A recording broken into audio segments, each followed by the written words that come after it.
definisi dari transformasi Laplace. Apa sih sebetulnya transformasi Laplace itu? Nah, perhatikan ketika kita punya suatu fungsi, katakanlah fungsinya adalah f di sini. Nah, ini fungsi ini terdefinisi untuk t menuju t positif atau 0, ya. Nah, maka integral dari ft dikali dengan eksponen min st dt itu kita sebut sebagai transformasi Laplace dari f, ya. Perhatikan f-nya yang akan ditransformasi di sini. F adalah fungsi di sini terdefinisi ya ft-nya. Kemudian ini ada integralnya, batasnya dari 0 sampai hingga terhadap siapa? Terhadap t dt di sini ya. Dikalikan dengan eksponen min st dan ini adalah merupakan kernelnya. Nah, sekarang apa namanya notasi untuk dari transformasi Laplace ini kita notasikan sebagai L seperti ini ya. L kemudian kita simpan fungsi yang akan ditransformasi di dalam kurung kurawal buka dan kurung kurawal tutup di sini ya. Ada ft di sini. Ini adalah fungsi yang akan ditransformasinya. Jadi kalau kita ketemu dengan notasi seperti ini L, kemudian ini ada kurung kurawal buka tutup ya. Ini ft di dalamnya, maka ini si fungsi ini mau ditransformasi Laplace-kan di situ ya. Nah, hasil dari transformasi Laplace ini f, perhatikan di sini bahwa notasinya jadi berubah ya. Ini sudah di f-nya merupakan fungsi yang lain, tapi yang paling penting di sini adalah variabel bebas di sini. Variabel bebas dari sini yang tadinya t sekarang berubah menjadi s. Itu artinya fungsi ini sudah merupakan hasil dari transformasi fungsi yang tadi ft yang sebelumnya f kecil di sini. Kemudian ini pakai f kapital dan ini s menunjukkan bahwa ini sudah ditransformasi ya. Tadinya dari variabel bebas t sekarang sudah menjadi variabel bebasnya s di sini.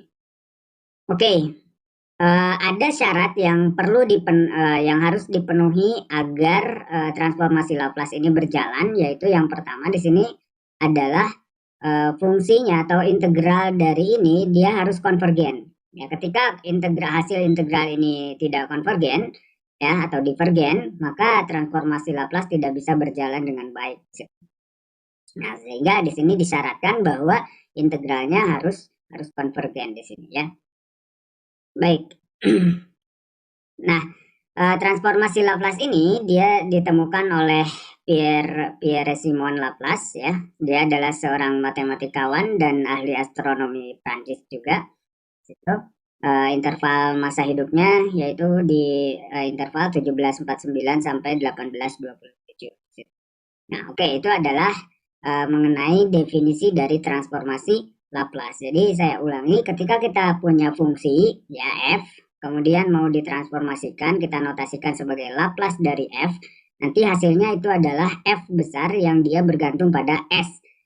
Operasinya seperti apa atau tekniknya seperti apa untuk mentransformasi kita integralkan saja ya dari 0 sampai t hingga untuk perkalian antara fungsi yang akan ditransformasi dengan kernelnya yaitu eksponen min st. Integralnya terhadap t di sini ya.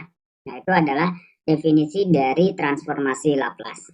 Baik, kita lihat beberapa contoh ya yang menggunakan definisi ya. Jadi kita mau mentransformasi suatu fungsi dengan menggunakan definisi yang tadi. Perhatikan contoh berikut ini. Yang pertama misalkan kita mau melihat transformasi dari satu. Ini adalah satu ini adalah konstanta ya. Berarti dia akan mewakili suatu konstanta nantinya. Jadi nanti transformasi Laplace dari satu, yang ini transformasi Laplace dari t ya. Kemudian yang berikutnya yang ketiga kita akan melihat transformasi Laplace dari eksponen min 3t di situ. Oke, kita lihat yang pertama.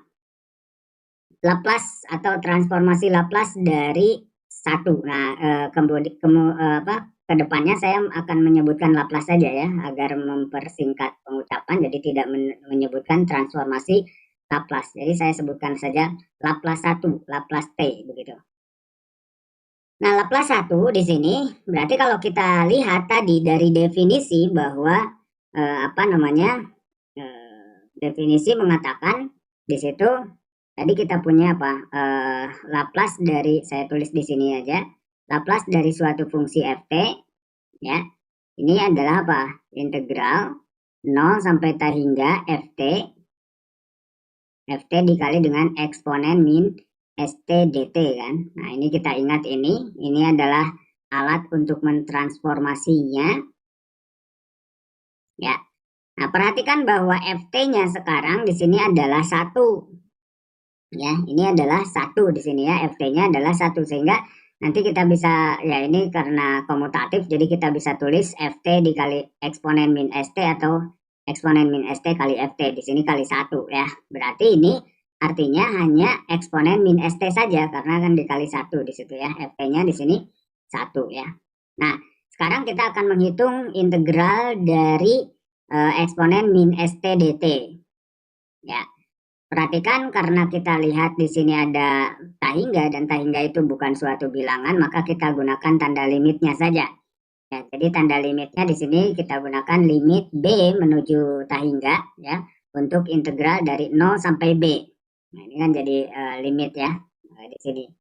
Kemudian ini kita hitung eksponen min st dt ya, karena hasil dari sini eksponen min st kali 1 ya tetap yaitu eksponen min st. Kita integralkan terhadap t di sini.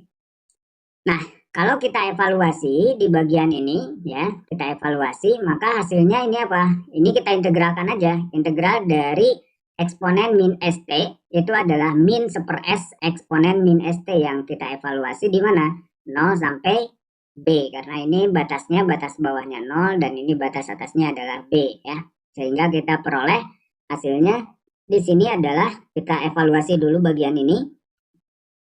Ya, bagian ini berarti karena ada B di awal, berarti min eksponen min SB, ya, min eksponen min SB per S, oke.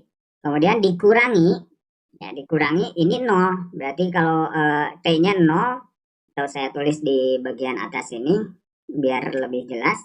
Jadi yang ini kita tulis nantinya limit B menuju T hingga, ya, ini kita punya min eksponen min SB per S, kemudian dikurangi dengan yang 0 sekarang ya, karena 0 itu berarti ini cuman 1 ya, min, jadinya eksponen pangkat 0 itu adalah 1 per S.